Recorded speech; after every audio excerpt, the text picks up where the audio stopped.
You've probably heard by now that the new Joker movie is a massive flop. Joker Folie à Deux, which already there's a massive problem when your movie has a title that nobody can pronounce. It opened this past weekend, to $40 million. And by most standards, $40 million would seem to be a lot of money. The problem is that the film had a $190 million budget, probably about double that for marketing. And the first film, which grossed $1 billion worldwide, opened to more than double the 40 million figure. So this movie had a massive production budget. It was the follow-up to one of the most successful R-rated films of all time, and it had near total cultural penetration. Everybody knew that the sequel was coming out. The ads for the movie were everywhere. I was watching a show with my kids a week before the movie came out, and they played the trailer during every commercial break. That's how much marketing this movie had behind it, and yet it is now very unlikely that it'll even earn back its production budget, never mind its marketing budget.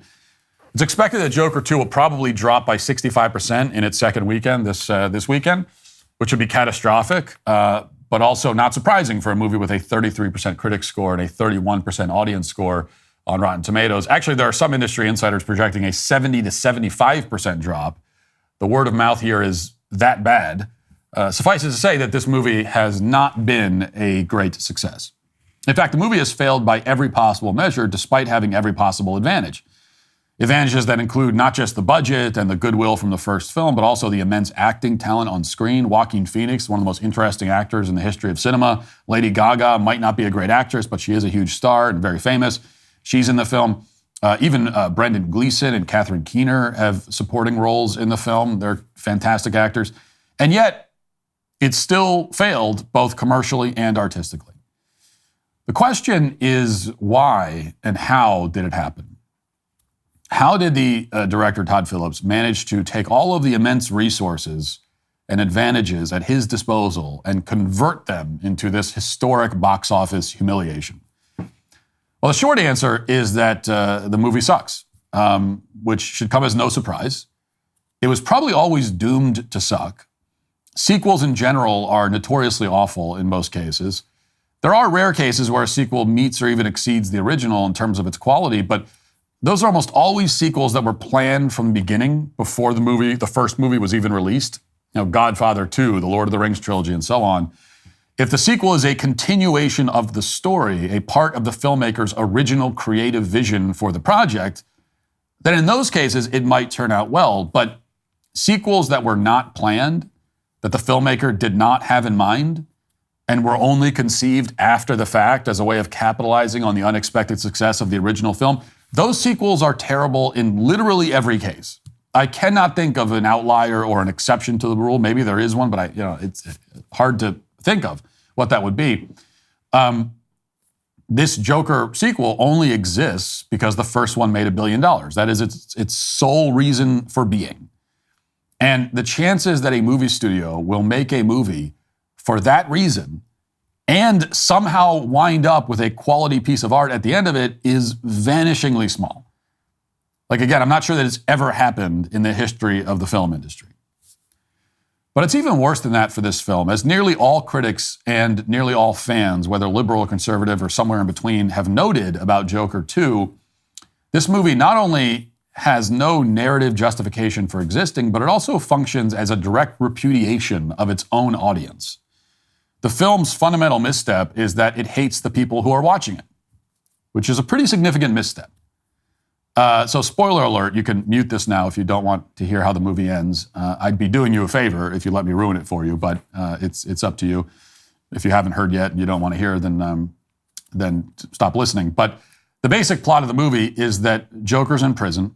He meets Lady Gaga's character, who's supposed to be Harley Quinn. And the first part of the movie is basically just him in prison as Arthur Fleck, not the Joker. And then in the second half, it turns into kind of a courtroom drama where they literally relitigate the events of the first movie, basically recapping what everybody saw in that film. They're just telling the story again. There are random musical numbers that are sprinkled in throughout because the movie is sort of a musical for some reason. And by the end, Joaquin Phoenix's character has a change of heart, repudiates his Joker alter ego, and is shortly thereafter stabbed to death by one of his own fans, who then carves a smile into his face and I guess becomes the new Joker. So it's a Joker movie where Joker spends almost the whole movie not being the Joker until he renounces the Joker and is killed, and the movie ends. And this, again, is being interpreted by most viewers as a very unsubtle critique of the fans of the first film, which it probably is, although there is another explanation. With these cash grab sequels, there are really only two ways that they ever go. And one way is for the sequel to basically just repeat all of the events of the original, just a kind of more of a remake than a sequel, which is the approach that Phillips took for his Hangover sequels, for example. Hangover 2 and 3 are just Hangover 1 done again in a different environment.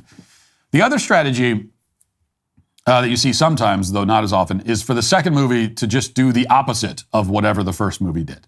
And that's what happens in this film. At least that's where it ends up, is in the opposite place.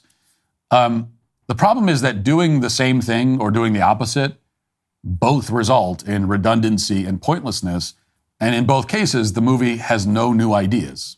It can only mirror the first movie. And so my point is that you can't underestimate Hollywood's hatred for its own audience, but you also can't underestimate its total lack of imagination. And so I suspect that a combination of both of those factors work together to create this disaster. And in both cases, the message is the same. The film industry has no respect for its audience. Now, they hate some segments of their audience for their perceived political leanings, but they have contempt for all segments of their audience because they believe that the audience, no matter their politics, the audience is unintelligent and unsophisticated and will mindlessly consume whatever content is put in front of their faces. Hollywood, for the most part, no longer tells stories that they believe are worth telling, which is the only reason any story should ever be told. And it's the basic motivation behind every great film ever made. A great artist wanted to tell the world a story. That's why good movies are made. And that may be a significant oversimplification, but this is the basic reason why every good film exists. It seems so obvious that you just can sort of take it for granted, but you can't take it for granted anymore because these days stories are constantly being told by Hollywood, despite the fact that even the people telling the story don't really think it's worth telling. Like there's nothing about the story that resonates even with the storytellers themselves. And that's what Joker 2 is. It's also 98% of everything else that Hollywood churns out, which is why the movie industry is dying. Movies themselves are not dying. Movies will exist for as long as humans love stories, which they always have and always will. But the industry in its current form won't last forever or probably for very long. It doesn't deserve to. And that is why Joker, Foley, whatever, is today canceled. If you'd like to see what else I have to say, you can access my full show by going to dailywire.com or by going to the Matt Walsh Show Twitter page. Hope to see you there. Godspeed.